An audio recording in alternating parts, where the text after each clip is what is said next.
There's this, Joe Smith dies, leaves his wife and kids alone and penniless, and now you have to take up a collection plate at the offering.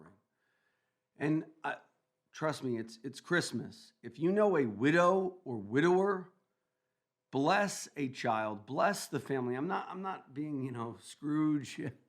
What I'm saying is the broader cultural awareness that if you know somebody poor, help them buy life insurance.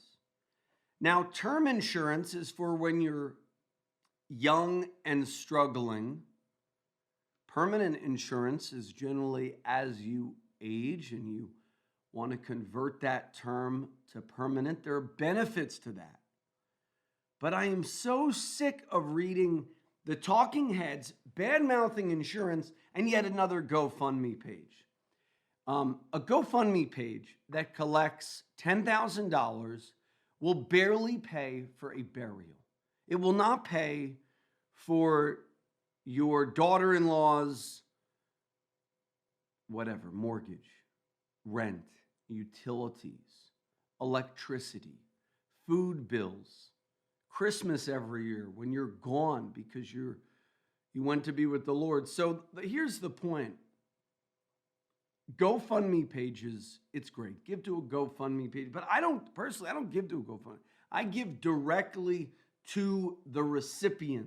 Because how do you know, Ernesto, right? I'm some random person sets up a GoFundMe page and then they abscond with the money. How do you know that? I mean, there's been reports of that. In Florence, New Jersey, there was some scandal.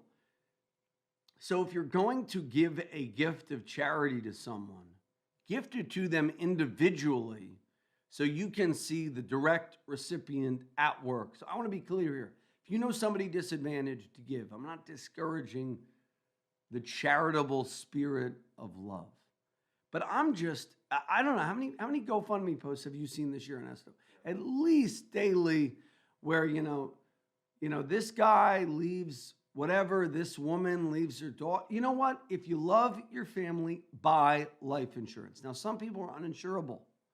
That was why, in the old, 50s, when you were 18, you bought life insurance because you may have kids. Now, what if you don't have any money? Well, you buy term insurance that is convertible to whole life. So I want to throw that question out to our audience listening on YouTube or Facebook Live. What do you think?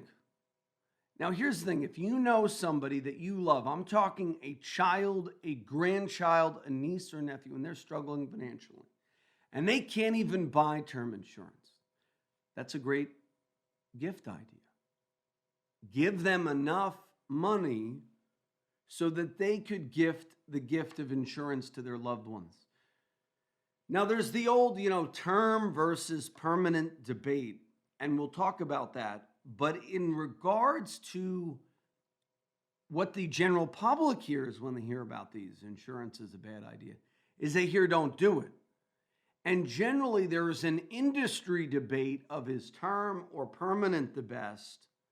But I think anybody in the industry, even Dave Ramsey, who I have personally challenged to come on my show, I've challenged him on the willow tree.